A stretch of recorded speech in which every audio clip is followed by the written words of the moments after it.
El objetivo aquí no es ni hacerme rico, ni hacerme famoso. El objetivo es ayudar a que la gente piense.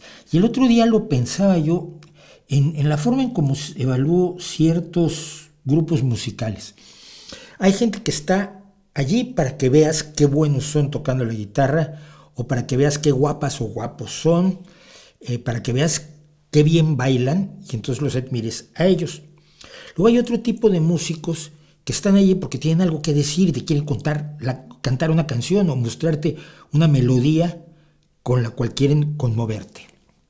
Son dos aproximaciones distintas. Y yo las veces que estuve en el escenario nunca tuve esta ansia que tienen algunos de ser estrella. A lo mejor estoy mal yo. Pero yo lo que tenía era canciones que quería que la gente oyera.